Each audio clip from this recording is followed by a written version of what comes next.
I am just delighted to be here. You know, I thought when I talked to Deborah about this, we talked about the importance of my sharing my leadership story, and it has to start in the beginning. And the beginning is I was a little girl raised in a suburb of Detroit, Michigan, with the last name Bologna. Now that is spelled B-O-L-O-G-N-A. So those of you who have seen the Oscar Mayer commercials know that I was terrorized in my youth. And if I wasn't being called a piece of lunch meat, there was all this rhyming, you know, Susan Bologna, glad to have known you, wish I could clone you. It just went on and on and on. So I know, ladies, you know, I forgot to put this in the book. I know that it's really an important decision we make when we meet our future spouse, whether we will take his last name. Before I even said yes to a date, I asked, what's your last name? So Packard's pretty easy, right? I was just so excited to marry Bill Packard, and I did. And so I was part of a very large ethnic family, 15 aunts and uncles. My mom, Greek, my dad, Italian. And all of them lived within a couple block radius, so we couldn't get away with too much. But I say that because I think building successful families is much like building successful work teams. And I feel very fortunate that I was a part of both. So from the Greek side, I got tenacity, a sense of humor, profanity. I knew more Greek swear words before I was 3 years old than I knew English. From the Italian side, I got a sense of honor. My grandfather would tell us stories about he was Sicilian and him being tried to be recruited into the mafia when he was in Italy. And he said when this happened, he would look at them and say, there is no honor in that. And that stayed with me as a young girl as a really important lesson. I also got empathy from the Italian side. So it probably doesn't surprise you that putting that all together, I followed a career in sales, pretty much my whole career. But you know, you all should do that at some point, is if you're fortunate enough to know your ancestry, you know, think about, okay, what did I get from my mom's side? What did I get from my dad's side? And am I matched in a career that is congruent with that? And it might be a little bit of a gut check on, am I in the right place? So I did become a leader, a business leader, but I will tell you that it's a somewhat unlikely story. I was raised with, you know, two ethnic, both working parents to make ends meet. Didn't go to a fancy school. And just to give you a little color, my first media job was in HBO, and the HBO was known for recruiting, you know, Ivy League types, right? So they invited all of the new people who they were hiring to New York for the first day. So we were going to meet each other, and we were going to meet management. And I thought to myself, well, I need to wear my church clothes for this outing. And my favorite was this shocking tangerine blazer. So let's just say I stood out amongst all of these chic Ivy League colleagues of mine. So I didn't have the right pedigree. I sure didn't have the right wardrobe. But here's what I did have. And you heard a little bit from Alicia what she had. I had an enormous competitive spirit. And here's what I did do. I learned how to channel that spirit in a way that helped me to advance, but also wouldn't be a turn off to my colleagues, both men and women, because We do need to lean in, women, ladies. We do. We have to lean in, right, for our careers.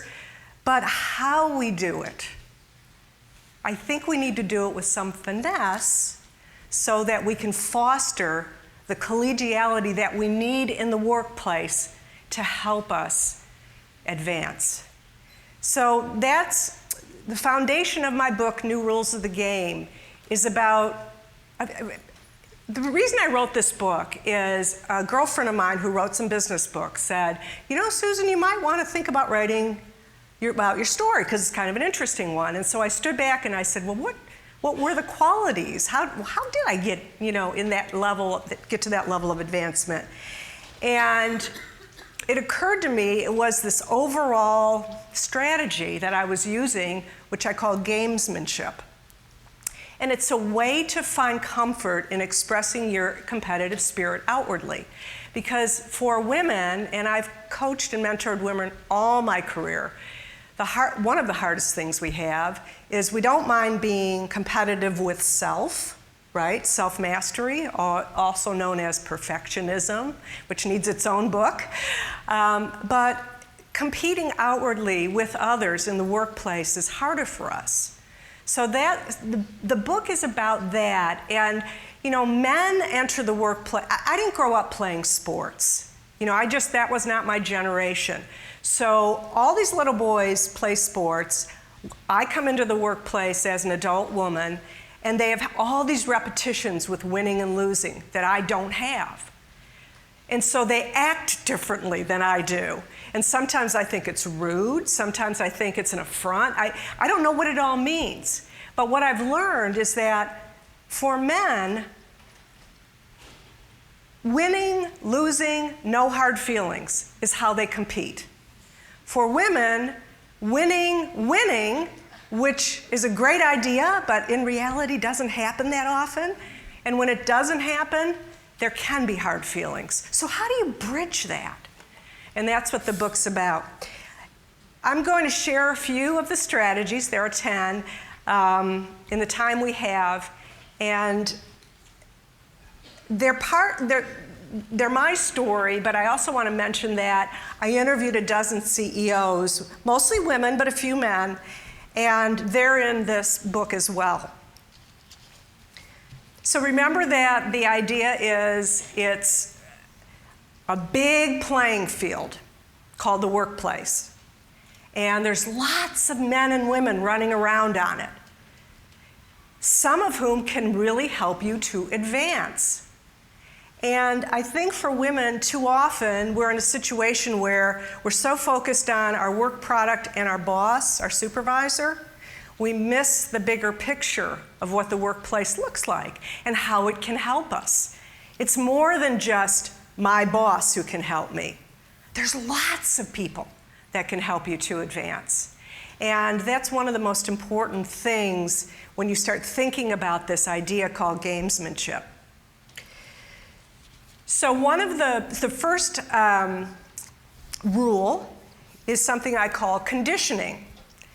And conditioning is just like an athlete needs conditioning to prep for a game day, so do we need conditioning skills if we want to get to the C-suite.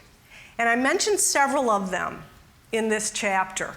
And because time's not going to allow us to talk about all of that, I will mention one, which is having some sort of a financial understanding. Now, ladies, I was terrified of math. I did not take any extra math classes in high school and zero in college. I took no finance. So here's a woman who's given an income statement, and I think, uh-oh, what do I do with this? You can learn it on the job. I am living proof of that. You can learn finance on the job.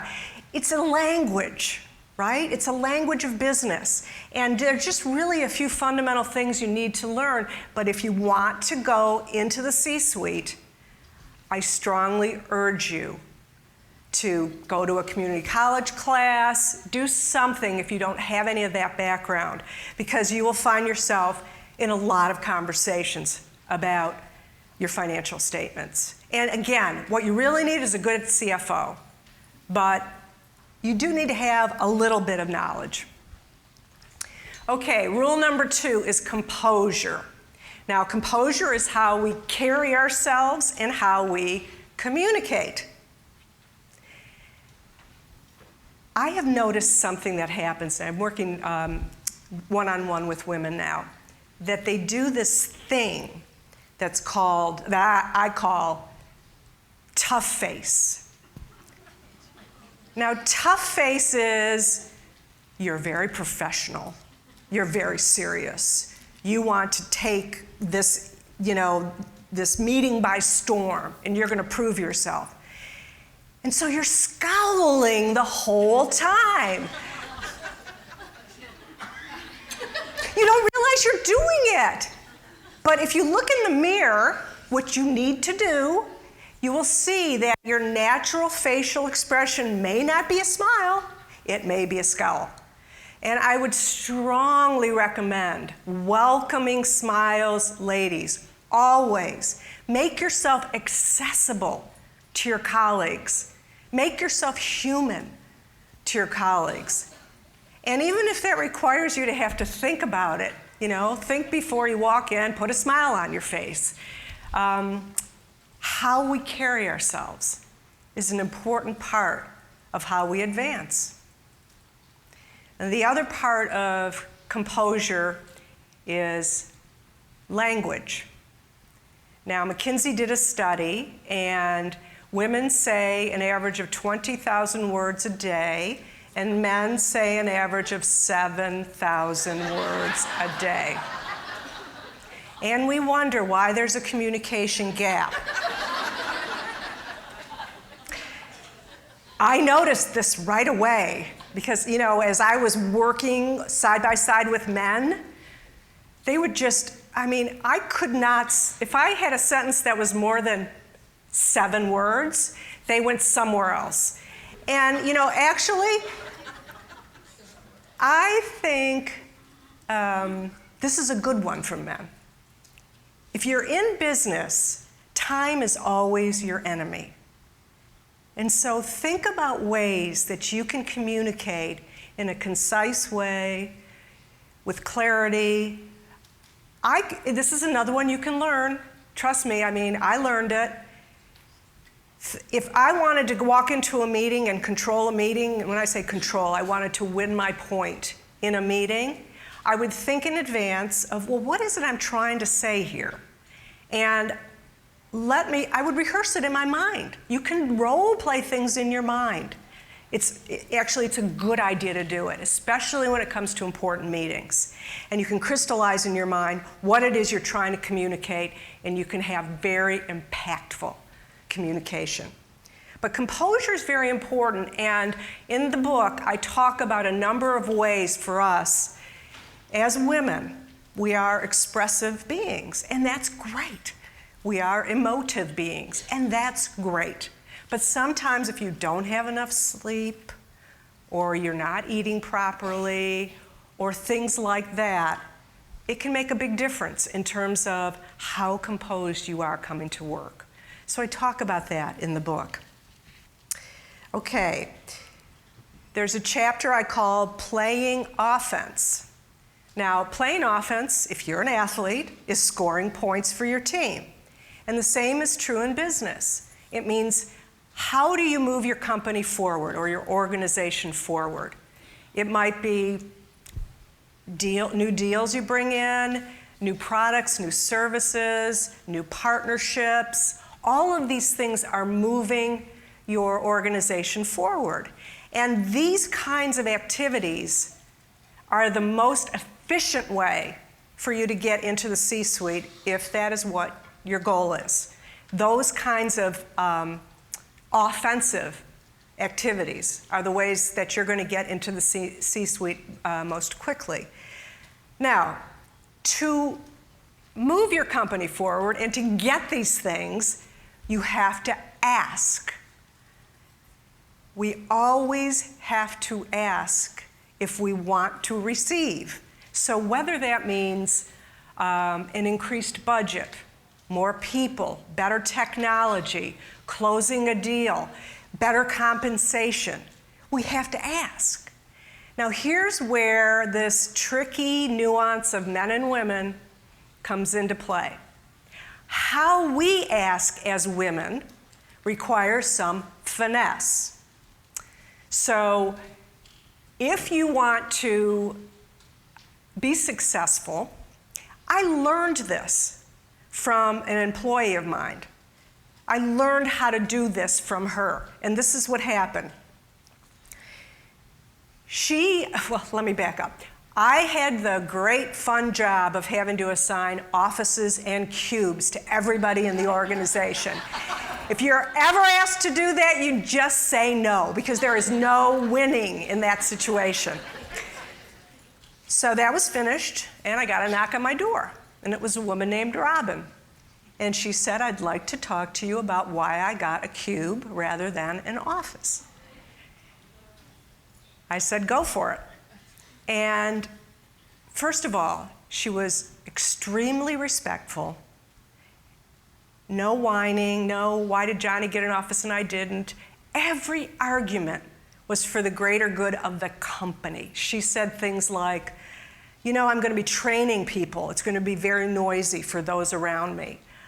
You know, I've got partnerships as part of my work responsibility, and those can be confidential conversations, and I can go somewhere else for them. And as everything she argued was not about her personally, but it was about the company.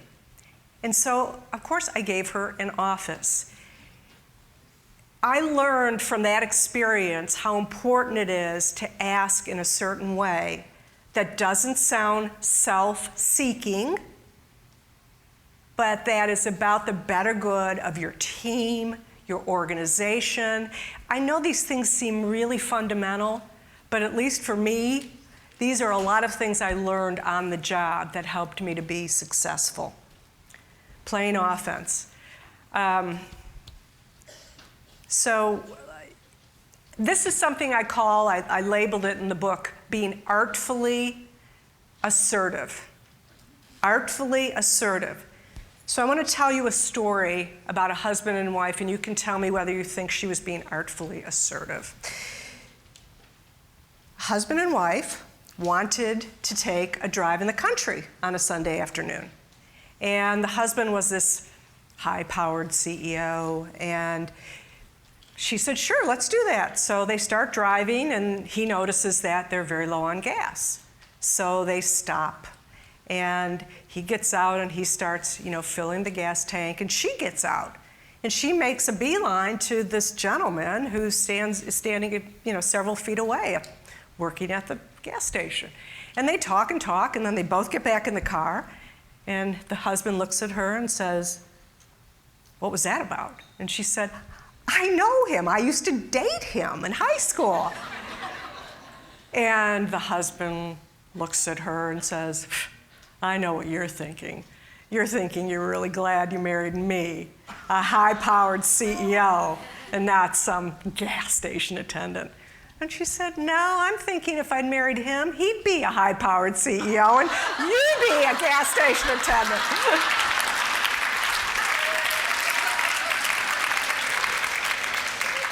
I don't know if that was artfully assertive, but I love that story. Okay. Another chapter deals with something I call brinksmanship. Now, brinksmanship is the game of negotiations. We have to ask for things, but it's a tad unrealistic to assume that we're going to get everything we ask for. So we end up in a negotiation. And remember, when you're negotiating against men, this has been my experience. I'd love to say it was different, but it's very cut and dried. It's win, lose, no hard feelings. So I learned how to think that way in those negotiations. And that was very helpful to me. And I talk about certain key moves in this chapter. And truthfully, I learned a lot of it from playing cards. I loved playing cards growing up, and I'm still a big card player. And poker is a great game to learn how to negotiate, because you deal with things like facial expressions, how people are looking, and it's called the tell. You know, are they expressing something? And all of these things are a part of the nuance of negotiation. So that is one of the chapters as well. Now, I do want to mention one thing about brinksmanship, and that is one of the moves is called the walk-away. The walk-away is like folding your hand, right? Women, I'm a woman, we do a terrible job of walking away.